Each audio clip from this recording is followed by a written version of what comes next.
Long मार्च शाहदरा से चल पड़ी।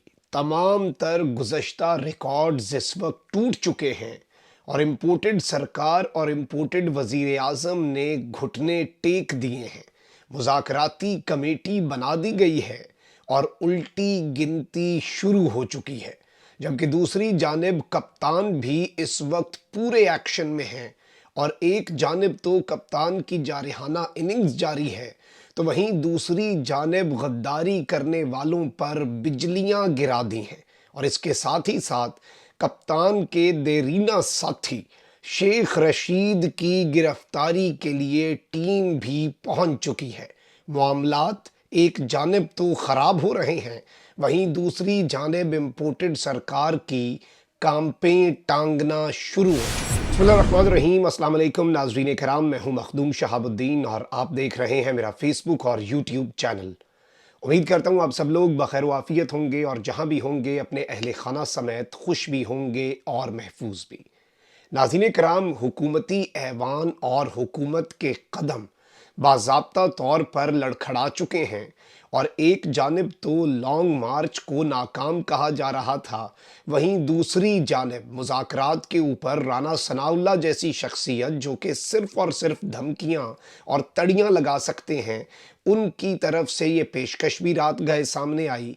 और उसके साथ ही साथ अगर तो ये लॉन्ग मार्च नाकाम है, फिर आप तमाम तर चैनल्स को इसकी कवरेज से क्यों रोक रहे हैं? आपको तो चाहिए कि आप सारे चैनल्स को कहें कि और ज़्यादा दिखाओ, ये इमरान खान की नाकामी है, लेकिन आप उसकी कवरेज रोक रहे हैं। इसके साथ ही साथ इस्लामाबाद में सिंध पुलिस और रेंजर्स को बुलाने की क्या तुक बनती है, वहाँ पर कंटेनर्स लगाने की क्या तुक बनती है? चंद हज़ार लोग हैं तो खान को आने दें और एक्सपोज होने दें। लेकिन जारी बात है, ये लोग इस वक्त परेशान हो चुके हैं और इस वक्त बाज़ाब्ता तौर पर तहरीक इंसाफ की हकीकी आज़ादी मार्च के दूसरे रोज़ का आगाज़ शादरा का मकाम है, जहाँ से बाज़ाब्ता तौर पर हो चुका है। और तहरीक इंसाफ का हकीकी आज़ादी मार्च आज शादरा से शुरू होकर सादोकी से गुजरांवाला की हुदूद में दाखिल होगा, जहाँ कप्तान मार्च के शुरका से खिताब करेंगे। अभी कल के इमरान खान के खिताब की गर्द बैठी नहीं है और इस सब के अंदर पहली मंजिल जो है वो लिबर्टी से शादरा तक थी और अब शादरा से ये गुजरांवाला की हुदूद में दाखिल होंगे और वहाँ पर इमरान खान का क़याम होगा और फिर कल ये काफ़िला आगे निकलेगा और अब ये काफ़िला कम नहीं होना, ये बढ़ता जाना है। और इस सारे मामले के अंदर एक और बड़ी दिलचस्प चीज़ हुई। असद उमर साहब और हम्माद अज़हर साहब, इन दोनों के दरमियान बहसो मुबाइसे की एक वीडियो वायरल हुई। ये कंटेनर पर थे और अंधेरा था, लेकिन नज़र आ सकता है कि उसमें बाकी रहनुमा भी हैं और ख़ान साहब भी वहाँ पर मौजूद हैं। अब इसमें दूर से ये वीडियो बनी है, ये नहीं पता कि बहस किस पर हो रही है, लेकिन ये बात बड़ी वाज़ेह है कि बहस हो रही थी और अच्छी खासी डांट पड़ रही थी हम्माद अज़हर साहब को। अब इस सारे के सारे मामले के अंदर झूठा प्रोपेगेंडा किया गया और यहाँ तक लिख दिया गया। ज़ाहिर बात है, इन्हें तो ये जो लिफाफे हैं, इन्हें तो समझ आ जाती है ना कि क्या बातें हो रही थी, इन्हें तो पता होता है बेशक इन्हें कोई घास डाले या ना डाले। इन्होंने कहा कि जी लॉन्ग मार्च नाकाम होने पर इमरान नियाज़ी और असद उमर हम्माद अज़हर को गालियाँ दे रहे हैं, लेकिन हकीकत यह है कि ज़ाहिर बात है इंतज़ामी मामलात में कुछ ऊपर नीचे मामलात हो जाते हैं और उस वक्त देखा जा सकता है कि बिजली नहीं है और बैकअप जनरेटर जो है वो जल्दी नहीं चला और इस पर जो है वो बहस हो रही थी और काफ़िला जो है वो जल्दी क्यों नहीं आगे बढ़ रहा, उस पर बहस हो रही थी। तो ये बहस होती रहती है और इस सब के अंदर ये पूरे के पूरे मामले में कोई इतनी बड़ी बात नहीं है। और जब ऑर्गेनाइजेशनल मामलात होते हैं, इंतज़ामी मामलात होते हैं, तो उसमें ये सब होता रहता है। अच्छा, अब यहाँ पर नाज़रीन इकराम मैं आपको ये बता दूँ कि रावलपिंडी के अंदर जो एफआईए है और एंटी करप्शन इस्लामाबाद है और मतरूका वक्फ इमलाक ने शेख रशीद की गिरफ्तारी के लिए इस वक्त कमर कस ली हुई है। और शेख रशीद की गिरफ्तारी के लिए ये थाना वारिस खान पहुंचे हैं। थाने में आमद रिपोर्ट और गिरफ्तारी के लिए मुआवनत की बाज़ाब्ता तौर पर इस्तदा की गई है। एसएचओ ने इस सारे मामले के अंदर शेख रशीद की गिरफ्तारी और मुकदमे की नौइयत बारे इन इदारों से दरियाफ्त किया ज़राए के मुताबिक। और एफआईए, एंटी करप्शन और मतरूका वक्फ इमलाक के जो लोग हैं वो गए थे।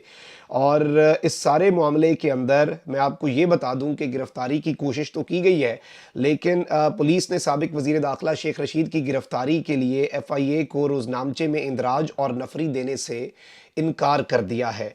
और ये नफरी बेसिकली FIA की पहुंची रावलपिंडी, पंजाब की हदूद से अगर गिरफ्तार करना है तो आपको पंजाब पुलिस को साथ लेकर जाना होता है। उसी तरह से जिस तरह एंटी करप्शन पंजाब को राना सनाउल्लाह मतलूब थे और वो थाना इस्लामाबाद के थाने में गए और वहाँ पर उन्होंने इसमें उन्हें इनकार कर दिया। तो अब ज़ाहिर बात है इन्होंने भी इनकार कर दिया है और मतरूका वक्फ इमलाक बोर्ड जो है उसने FIA और रेंजर्स से मदद के लिए ख़त तहरीर किया था। यानी शेख रशीद साहब की गिरफ्तारी के लिए रेंजर्स तक से मदद की दरख्वास्त इनकी तरफ से की गई है।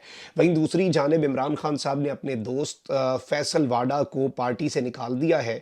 2 दिन का वक्त दिया गया था और PTI सिंध के जो सदर हैं उनकी तरफ से शोकाज नोटिस जारी किया गया था। 2 दिन के अंदर आप तसल्ली बख्श जवाब दें, उस वक्त तक आपकी पार्टी रुकनियत टर्मिनेटेड है। लेकिन अब बाज़ाब्ता तौर पर जो लेटर जारी हुआ है उस लेटर में इमरान खान साहब के अपने सिग्नेचर हैं और इमरान खान साहब ने फैसल वाडा की पार्टी रुकनियत मुअत्तल कर दी है। और तहरीक इंसाफ की तरफ से और इमरान खान साहब की तरफ से इस लेटर में कहा गया है कि पार्टी पॉलिसी की खिलाफ वर्जी पर 26 अक्टूबर को नोटिस जारी किया गया, ताहम फैसल वाडा ने शोकाज नोटिस का मुकर्ररा वक्त में जवाब नहीं दिया।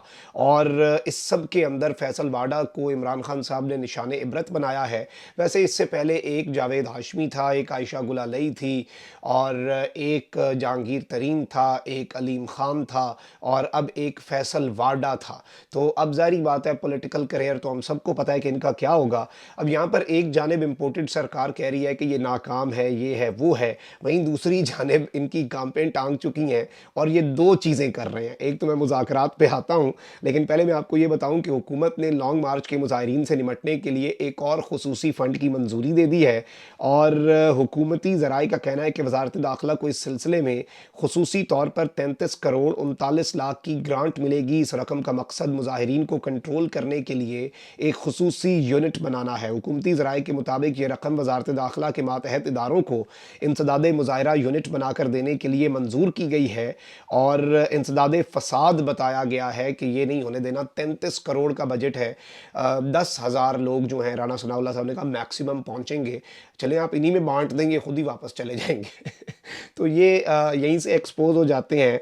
और इस सब के अंदर जो दिलचस्प मामला हुआ है वो बड़ा इंपॉर्टेंट है। लॉन्ग मार्च के शुरका को कमरे नहीं दिए जाएंगे। इस्लामाबाद पुलिस ने होटलों को बाकायदा तौर पे हुक्मनामा आया है और कहा है कि हम रोज़ाना की बुनियाद पे चेक करेंगे पाकिस्तान तहरीक इंसाफ के किसी बंदे को, किसी लॉन्ग मार्च के शुरका में से किसी भी शख्स को आपने होटल नहीं देना, आपने गेस्ट हाउस नहीं देना, आपने ये नहीं करना। वो भाई फिर ये ज़ाहिर बात है ये सब कुछ वाज़ेह कर रहा है कि इस वक्त कितने बौखलाए हुए हैं और बौखलाहट इस कदर बढ़ चुकी है कि घुटने टेकने का सिलसिला भी इस वक्त बाकायदा तौर पर शुरू हो चुका है।